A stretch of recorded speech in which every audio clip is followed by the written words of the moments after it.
We also talk to leaders about how mentors have helped shape their lives and their careers, but you've spoken about the difference between coaches, mentors, and sponsors in helping somebody shape their career. Tell us more. For the person in my life, my guardian angel, I'm going to roll it all together, coach, mentor, sponsor.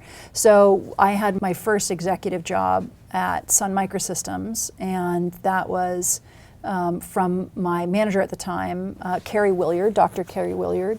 And, you know, she saw in me sort of talent and enthusiasm and competence and said, I have a job for you that I think you'd be really good at. Okay. And I did that role for a while, and then when I got to the point where I was really comfortable and good at it, and she said, I think it's time for you to do something bigger. Oh, okay. I wasn't expecting that. And then she pulled me up into a bigger role, and I did that for a couple years, and then there was no bigger role in her organization, and she said, I think it's time for you to go look at something else. And she was being recruited for roles at her level at other companies, and so she started then sending me outside the company.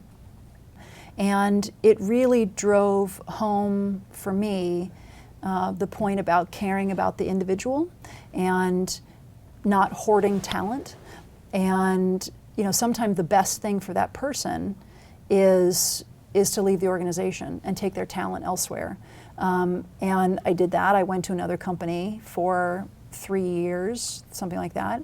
And then she left and went to another company. And then when she called me at another company, she said, why don't you come on over? And I did in an instant, because I had never had anyone that was more attuned to my career. And so I really go out of my way to try and do that for my employees and do what's best for them as people, because I know it will come back and reward me and the corporation later. I think hoarding talent is probably one of the most selfish and self-destructive things that a leader can do. It is our primary job to develop others and invest in the skills and the joy and the development and the sense of meaning and self-worth of other people. Yeah, there's a special place in hell for bad managers. Bad manager will have devastating effects on that employee's life and their family, and it has negative ripple effects, you know, throughout communities of people. So a mentor is someone that you connect with, and if you're my mentor, I'm going to come to you once a month or once a quarter, and I'm going to say, what do you think I should do about this? What do you think I should do about that, right? I'm asking for advice. If you are my coach, I may not notice that I'm doing something that needs to be corrected, but as my coach, you're going to come say, put your elbow up a little bit more, straighten your back, you know, lift up your outside leg, you know, take a step with the swing, right? I didn't know that I was doing that. I didn't know that I needed that, but as my coach, you're going to fine-tune, you're going to look for opportunities to make corrections. The mentee drives the conversation with the mentor. The coach drives the coaching feedback with the coachee. Is that a word, coachee? I don't know.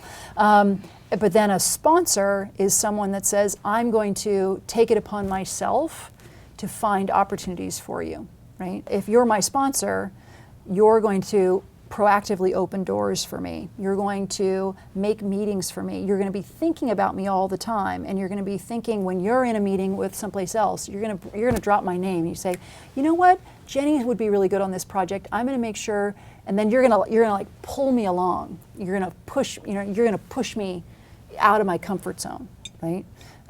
So it's sort of increasing levels of engagement, right, from a mentor to a coach to a sponsor.